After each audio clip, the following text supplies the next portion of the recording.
우시야 왕이 죽고 온 나라가 슬픔과 불안으로 요동을 칠 때 홀로 성전에 들어가 하나님 앞에 엎드린 이사야에게 하나님이 세 가지를 보여주셨습니다. 첫 번째는 높이 들린 보좌에 앉으신 주님과 그분의 영광을 보게 하셨습니다.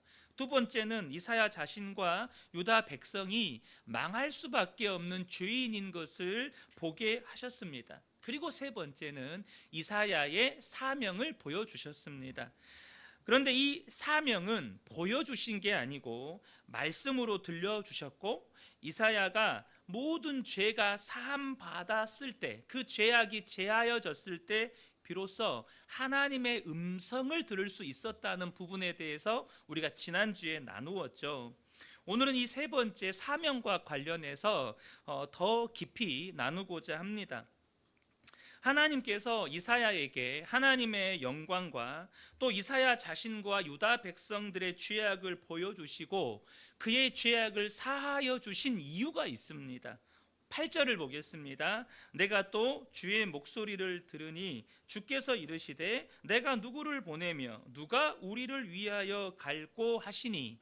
왜 하나님께서 이사야에게 하나님의 영광을 보여주시고 또 그들의 죄악을 보여주시고 그들의 이 이사야의 죄악을 사하여 주셨을까요? 바로 이사야를 사명자로 불러 세우시기 위함이었습니다. 그런데 우리가 이 부분에 대해서 좀 깊이 나누기 전에 먼저 우리 좀 나눠야 될 것이 있는데요. 우리 믿는 성도들에게서 나타나는 현상 하나를 우리가 주목해 볼 필요가 있습니다. 혹시 여러분 파레토의 법칙이라는 말을 들어보신 적이 있나요? 아마 인터넷에서 검색해 보면 이게 뭘 의미하는지 다들 이해가 되실 겁니다. 2대 8의 법칙이라고도 불리는데요. 이 파레토의 법칙이란 말은 무슨 뜻이냐면 전체 결과의 약 80%가 전체 원인의 20%에서 발생한다는 관찰에서 나온 말입니다. 그러니까 이것은 사실 무슨 중력의 법칙, 무슨 만유인력의 법칙 이런 것처럼 과학적으로 증명된 절대 법칙이 아님에도 불구하고 우리의 일상에서 너무나도 흔하게 관찰되는 현상이기 때문에 법칙이라는 이름이 붙었어요. 예를 들면 일상이나 경영이나 품질 관리 등에서 소수의 20%가 80%의 성과를 만들어낸대요. 20%의 고객이 80%의 매출을 올린대요. 불량의 80%가 20%의 원인으로 나온대요. 또 집중한 20%의 시간이 80%의 성과를 만들어낸대요. 참 희한하죠. 그러니까 우리가 어떤 일을 할 때 정말로 집중되는 20%의 시간이 있어요. 근데 그 20%의 시간에 80%의 결과를 만들어낸다는 거예요. 실제로 저도 설교를 하다 보면 정말 집중이 안 되고 딴 생각이 날 때가 많거든요. 그런데 그 20% 짧은 시간에 정말로 집중이 돼가지고 그때의 어떤 설교의 대부분의 핵심 뼈대라든지 이런 것들이 나오기도 해요. 그런데 이러한 현상이 안타깝게도 교회 안에서도 관찰이 된다는 거예요. 무슨 말이냐면 대부분의 교회의 사역이나 이런 것들이 20%의 헌신자를 통해서 돌아간대요. 그럼 사실 이 시간에 설교를 우리가 함께 말씀을 듣고 나누는 시간이잖아요. 이 시간에도 사실은 어떤 의미로는 20%의 성도만 은혜 받고 돌아간다는 의미일 수도 있어요. 그런데 이러한 현상이 의미하는 바가 뭘까요? 부르심을 받은 사람은 많지만 하나님께 쓰임받는 사명자는 그렇게 많지 않다는 뜻입니다. 예수를 믿어 구원받은 모든 성도는 다 하나님의 부르심을 받은 사람들입니다. 여러분 여기에 동의하십니까? 우리 모두는 하나님의 부르심을 받았습니다. 무엇을 위한 부르심입니까? 베드로전서 2장 9절을 보면 그러나 너희는 택하신 족속이요 왕 같은 제사장들이요 거룩한 나라요 그의 소유가 된 백성이니 이는 너희를 어두운 데서 불러내어 그의 기이한 빛에 들어가게 하신 이의 아름다운 덕을 선포하게 하려 하심이라. 모든 성도는 그리스도의 아름다운 덕을 선포케 하시려고 부르심을 받았습니다. 하지만 실상 성도들의 삶을 보면 그렇게 쓰임받지 못하는 경우가 너무 많아요. 도리어 삶의 문제에 허덕이면서 인생을 허비하다가 하나님 앞에 서는 경우가 얼마나 많느냐는 거예요. 저는 돌아가신 저희 아버지를 생각할 때면 두 가지 감정이 교차를 합니다.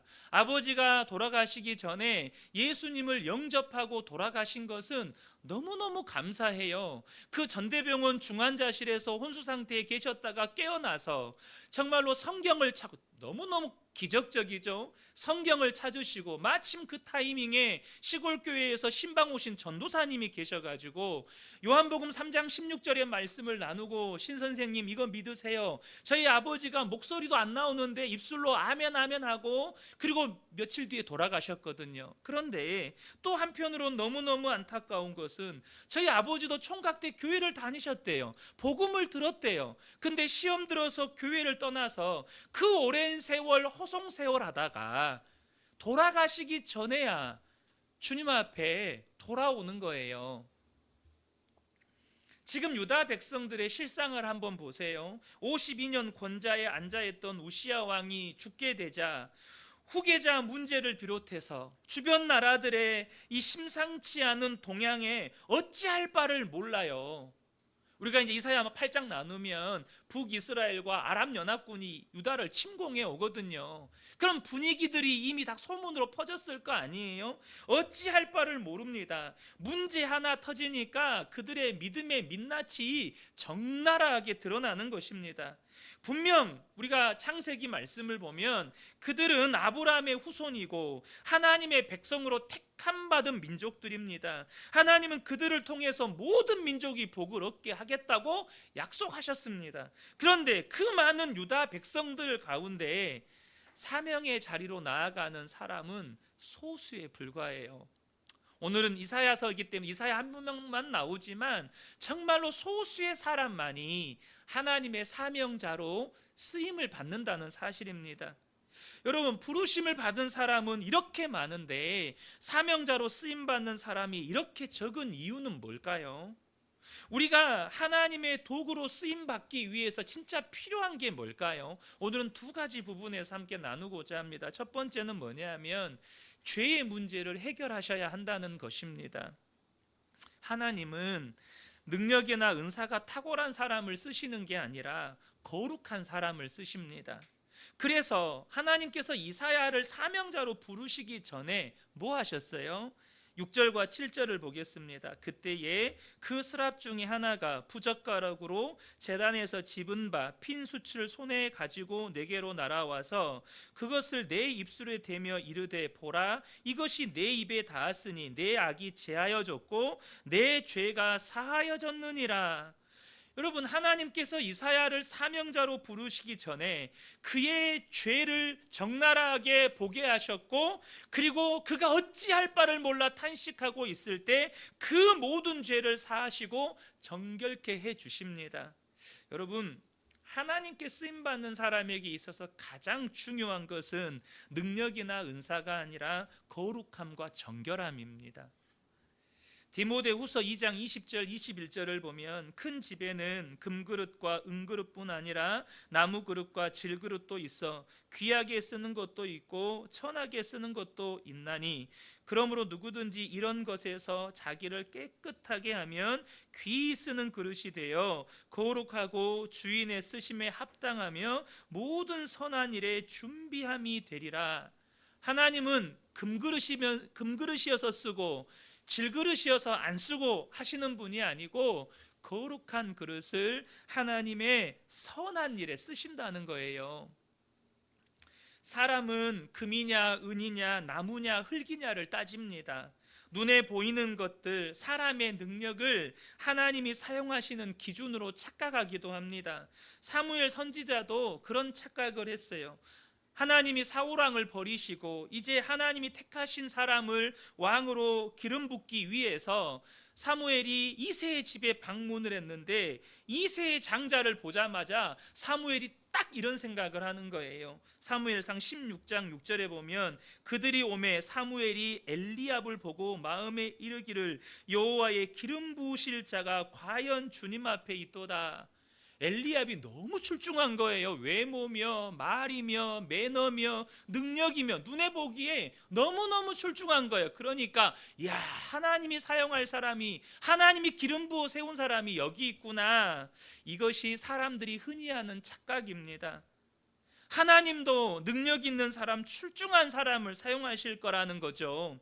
그러나 여러분, 자기 능력과 자기 지혜로 하나님의 일을 했던 사람들에 대한 주님의 평가는 너무너무 두렵기까지 합니다.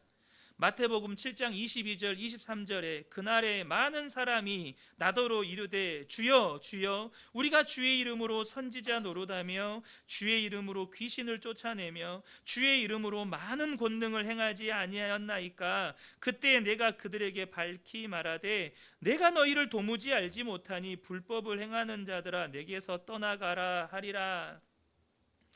많은 사역자들이 주님 앞에 서서 떠들며 하는 말이 뭐냐면 우리가 주의 이름으로 말씀도 전하고 주의 이름으로 귀신도 쫓아내고 주의 이름으로 권능도 행했습니다. 얼마나 자랑스럽게 이런 말을 했을까요? 내가 이렇게 능력 있게 사역했습니다. 내가 이렇게 많은 사람들 앞에서 이렇게 사역했습니다.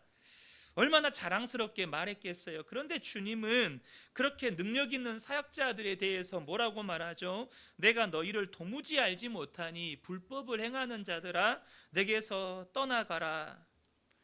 도대체 이 많은 사람들이 도대체 무엇이 어디에서부터 어떻게 잘못된 것입니까? 사무엘이 엘리압을 보고 그런 생각을 하고 있을 때 하나님의 말씀이 사무엘에게 임합니다. 사무엘상 16장 7절에 여호와께서 사무엘에게 이르시되 그의 용모와 키를 보지 말라. 내가 이미 그를 버렸노라. 내가 보는 것은 사람과 같지 아니하니 사람은 외모를 보거니와 나 여호와는 중심을 보느니라. 여러분, 하나님은 뭘 보셔요?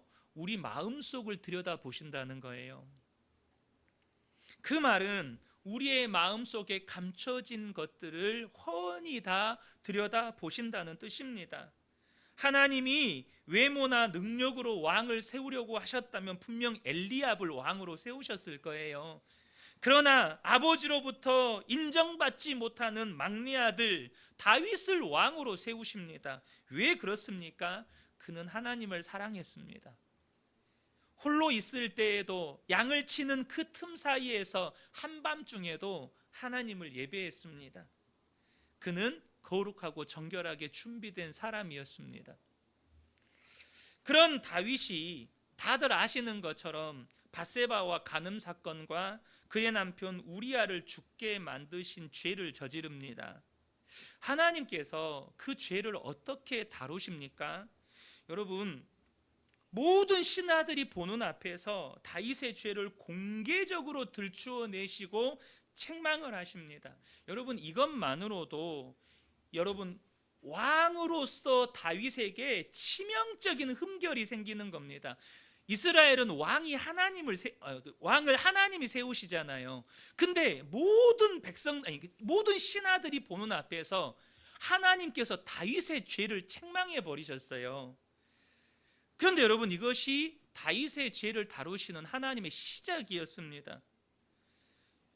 여러분, 다윗은요 이제 그 죄로 말미암아서 밧세바와 사이에 태어난 아들이 하나님이 데리고 가셔요.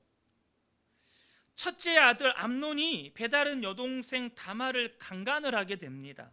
이 일에 앙심을 품은 다말의 오빠 압살롬이 참고 기다렸다가 암논을 살해해 버립니다. 여기서 끝이 아닙니다. 이후에 압살롬은 아버지 다윗을 배신하고 쿠데타를 일으킵니다. 다윗은 아들을 피해서 한밤중에 왕궁에서 도망쳐야 했고, 왕궁에 남겨졌던 그의 후궁 10명은 대낮에 압살롬에게 강간을 당하게 됩니다.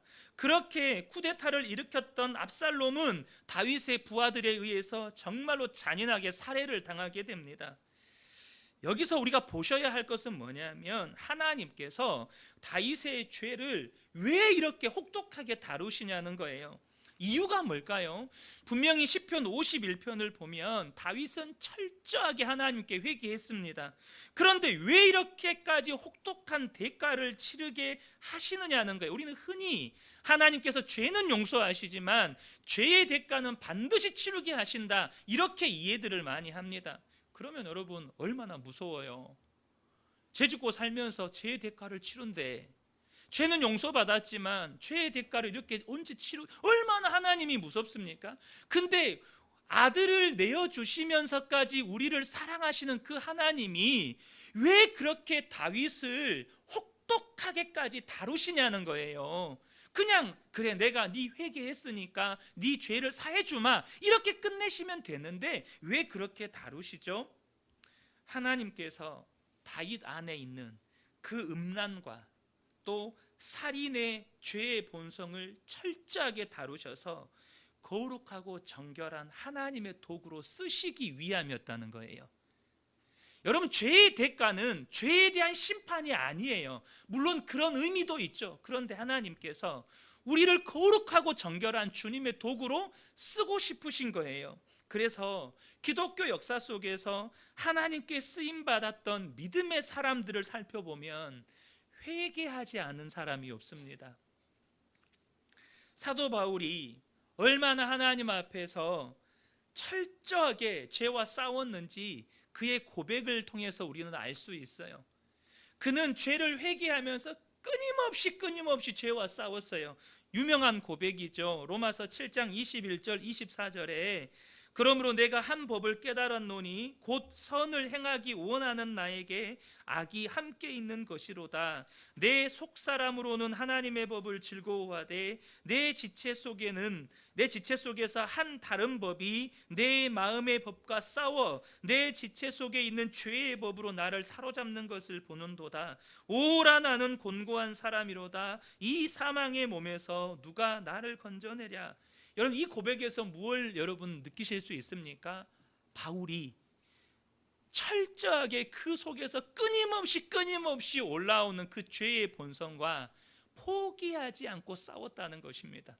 그것이 너무나도 때로는 고통스러워서 오라, 나는 곤고한 사람이로다. 이 사망의 몸에서 나는 망할 수밖에 없는 자구나, 나는 죽을 수밖에 없는 자구나, 이 몸에서 누가 나를 건져내랴. 그런데 사도 바울이 그 사망의 몸에서 나를 건져주신 그 십자가 복음의 은혜를 깨달아요. 위대한 종교개혁자 마틴 루터의 일화입니다. 독일의 어거스틴 수도사로 살아가던 이 마틴 루터는 사도 바울처럼 끊임없이 죄의 문제와 씨름했습니다. 루터는 수도원 생활을 하면서 마음속에 악한 생각이 생길 때마다 신부를 찾아가서 고해성사를 했습니다. 그런데 죄를 고백하고 사죄받고 돌아오면 또 다른 악한 생각이 들어요. 그러면 신부에게 또 가서 고백하고 돌아오다가 또 생각나면 또 찾아가서 고백을 합니다. 그래서 한 번은 하루에 6시간까지 고해성사를 한 적이 있대요. 너무나도 자주 고해성사를 하러 오니까 담당 신부였던 스타우피츠라는 신부가 이런 말을 했대요. 루터야, 제발 죄 좀 모았다가 한 번에 찾아와라, 이렇게 말했다는 거예요. 하도 찾아오니까. 그런데 루터가 성경을 통해서 이 십자가 대속의 은혜를 깨닫고 나서 그 카톨릭의 말도 안 되는 교리에 정면으로 반박하면서 이 종교개혁이라는 위대한 사명을 여러분 감당하게 하셨던 것입니다. 사랑하는 성도 여러분, 저와 여러분이 정말로 하나님의 의의 도구로 쓰임받기를 원하신다면 말씀 앞에 서서 말씀이 비추어 주시는 나의 죄를 직시하고 이제는 그 죄와 싸우셔야 합니다. 죄와 싸우셔야 돼요. 두 번째는 뭐냐면 사명으로의 부르심에 믿음으로 반응해야 한다는 것입니다. 자, 주님의 부르심에 이사야는 어떻게 반응하죠? 이사야 6장 8절을 보면 주님이 내가 누구를 보내며 누구를 위하여 누가 우리를 위하여 갈꼬라고 말씀하실 때 이사야가 뭐라고 대답하죠? 내가 여기 있나이다 나를 보내소서라고 응답을 해요. 여러분, 사명은 하나님이 정하시고 하나님이 부르시는 것입니다. 그 부르심에 내가 응답하는 거예요. 다시 말하면 사명은 내가 정하는 게 아니에요. 안타깝게도 많은 성도들이 하나님의 도구로 쓰임받지 못하는 또 다른 이유는 사명을 내가 정하려 한다는 거예요. 내가 하고 싶은 것, 내가 이루고 싶은 것, 거기서 한 발 더 나가면 내가 높아지고 성공하는 것, 그것을 우선적인 목표로 두고 그것으로 하나님께 영광을 돌리겠다고 기도를 해요. 제가 극동방송 소망의 기도를 섬기다 보면 많이 이렇게 올라오는 요청 들어오는 기도 제목 중에 하나가 취업과 자격증 시험에 관한 기도 제목입니다. 여러분, 취업이나 자격증 시험 기도 제목 올라오면 뭐라고 기도 제목이 올라올까요? 합격하게 해주세요. 자격증 따게 해주세요. 이제 이 기도 제목이 올라오죠. 저는 그 기도 제목을 붙들고 그렇게 기도합니다. 그런데 한 가지 더 기도하는 게 있어요. 왜냐하면 그 기도 제목들 중에 너무나도 많은 기도 제목들 가운데 대부분의 기도 제목이 빠져 있어요. 그게 뭔지 아세요? 하나님의 뜻에 순종하겠다는 기도예요.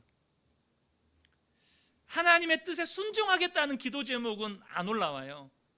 한 100건이 있으면 97, 8건은 시험과 이 취업을 합격시켜 주세요 기도예요. 그 중에 한두 건이 하나님의 뜻에 순종하게 해주세요. 이런 기도라는 거죠. 그러니까 하나님의 뜻이 무엇이든지 순종하게 해달라는 기도 제목을 사실 찾아보기가 어렵습니다. 여러분, 그러면 저는 그런 생각이 들어요. 너도 나도 편한 길, 또 세상적으로 보면 성공하는 길로만 가려고 한다면 하나님이 부르시는 좁은 문, 좁은 길로 과연 누가 가려고 할까? 당장 선교지에서 사역하시는 선교사님들의 말씀을 들어보면 이제 선교사들의 지원자 숫자도 급감하고 있대요. 그런데 오늘 본문의 이사야가 어떻습니까? 내가 여기 있나이다 나를 보내소서 이렇게 반응을 해요. 그런데 여러분, 그런 이사야를 하나님이 어디로 보내시는지를 보셔야 돼요. 이사야가 감당해야 할 사명이 뭔지를 보셔야 합니다.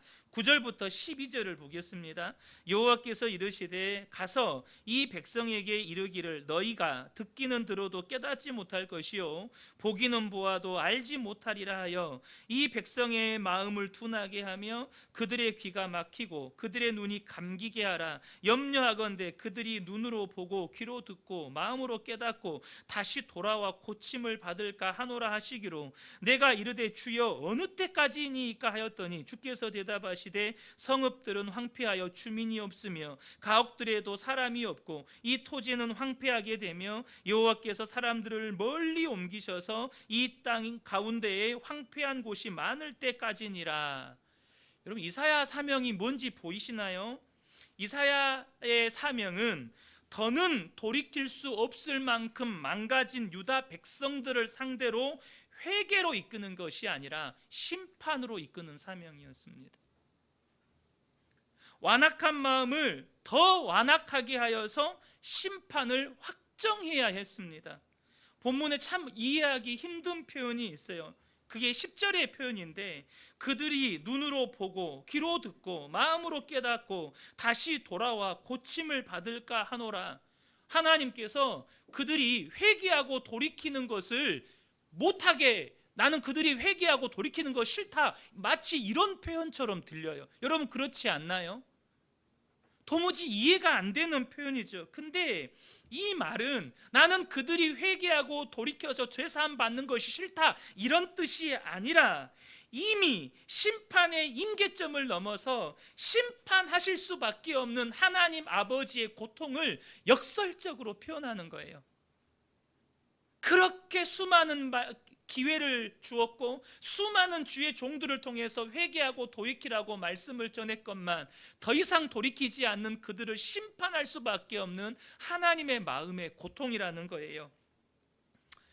이사야는 이러한 하나님의 심판과 진노를 확정해서 전해야 했습니다.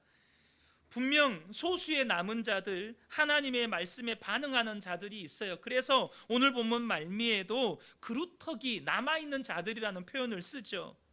그러나 대다수가 반대하고 거절하는 말씀을 이사야는 전해야 합니다. 여러분, 그런 말씀을 전하면 어떻게 될까요?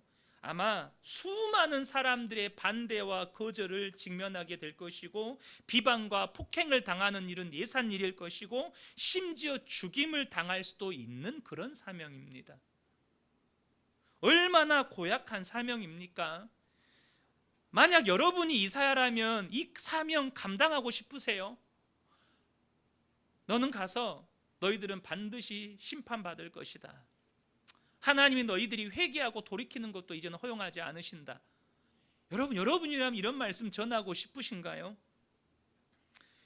이사야가 하나님의 말씀을 듣고 얼마나 고통스러웠는지 주여 어느 때까지니까? 라고 되물어요.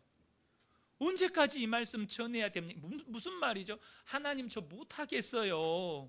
하나님 저 안 하고 싶어요. 하나님 저 다른 거 하고 싶어요. 이 말이에요. 언제까지 이거 해야 돼요? 근데 바벨론에 이끌려서 바벨론이 쳐들어와서 이 유다를 완전히 황폐화시켜버리고 모든 자들을 포로로 끌고 가서 이 땅이 완전히 황폐하게 될 때까지 그렇게 전해야 된다는 거예요. 여러분, 이사야가 이 사명을 들었을 때 얼마나 고통스러웠을까요?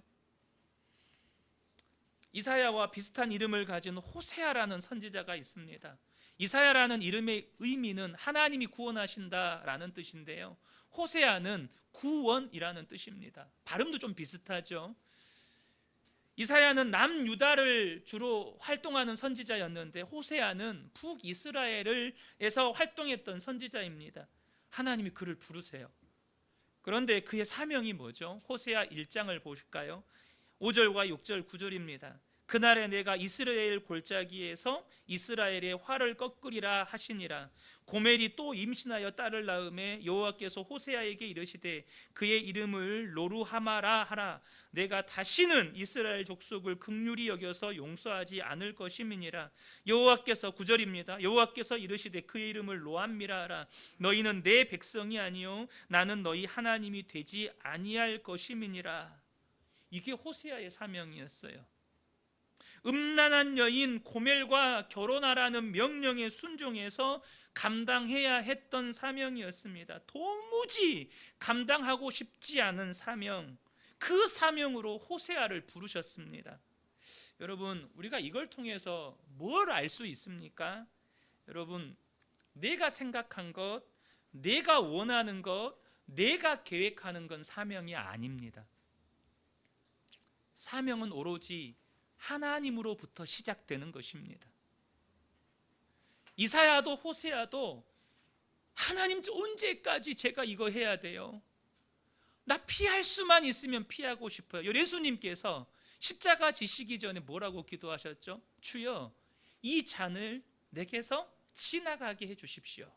그러나 나의 원대로 마시고 아버지의 뜻대로 하십시오. 여러분, 사명은 이런 겁니다. 내가 생각하고 내가 계획하고 내가 원하는 건 사명이 아니에요. 이사야, 호세아 선지자 이야기를 하니까 너무 거창하게 보일 수 있지만 원리는 우리의 삶에도 동일합니다. 여러분, 하나님의 부르심이 나의 마음과 딱 맞는 경우가 있던가요? 당장 여러분의 가정에서, 교회에서, 일터에서 여러분이 감당해야 할 사명이 내가 원하고 꿈꾸고 바라던 그런 것들이었던가요? 사실 그렇지가 않습니다. 도리어 그만두고 싶고 도망가고 싶을 때가 정말 많죠. 때로는 왜 하나님 나를 이곳으로 부르셨습니까? 라는 생각이 내 속에서 떠나지 않을 때도 참 많지 않습니까? 그런데 여러분, 저와 여러분이 이걸 아셔야 됩니다. 이것이 부르심을 받은 성도의 삶입니다. 우리가 예수 믿고 하나님의 백성이 되었다는 건 내가 원하는 대로 살아간다는 게 아닙니다. 내가 원하는 대로 복받고 살아가는 게 아닙니다. 제가 얼마 전 새벽에인가요? 수요 예배 때인가요? 잘 기억이 안 나는데, 형통이라는 말은 하나님의 뜻을 이룬다는 뜻입니다. 내가 원하는 대로 바라는 대로 되는 게 형통이 아니라는 거예요. 마태복음 16장 24절에 이에 예수께서 제자들에게 이르시되 누구든지 나를 따라오려거든 자기를 부인하고 자기 십자가를 지고 나를 따를 것이니라. 성도의 삶은 자기를 부인하고 자기 십자가를 지고 주님을 따르는 거예요. 그런데요, 놀라운 건 그 속에서 하나님이 우리를 정금같이 빚으십니다. 그리스도의 거룩한 신부로 준비되도록 그 과정 속에서 우리를 빚으신다는 거예요. 그러므로 저와 여러분이 이제 예수 믿고 구원받은 하나님의 자녀가 되었다면, 진짜 내가 예수 믿고 구원받은 하나님의 자녀가 되었다면 우리에게 남은 게 뭘까요? 사도 바울이 로마서 6장에서 그 십자가 복음을 이야기하면서 이런 이야기를 합니다. 13절입니다. 또한 너희 지체를 불의의 무기로 죄에게 내주지 말고 오직 너희 자신을 죽은 자 가운데서 다시 살아난 자같이 하나님께 드리며 너희 지체를 의의 무기로 하나님께 드리라. 우리에게 남아있는 게 뭐죠? 우리의 삶, 우리의 몸, 우리의 전부를 죄에게다가 내어주는 것이 아니라 하나님께 내어드리고 하나님의 의의 무기로 내어드리는 것, 그것이 우리에게 남아있는 것입니다. 우리의 삶을 하나님께 드리며 우리의 지체를 의의 무기로 하나님께 드려서 하나님께 쓰임받다가 하나님 앞에 서는 것, 여러분, 이것이 우리에게 남아있는 것입니다. 사랑하는 성도 여러분, 저는 우리 근혜교회 모든 성도님들이 이 말씀대로 이제는 여러분의 남은 삶, 여러분의 남은 몸까지, 여러분의 시간까지 하나님께 의의 무기로 드려서 하나님께 쓰임받다가 하나님 앞에 서는 복된 분들 되시기를 예수님의 이름으로 축복합니다. 아멘.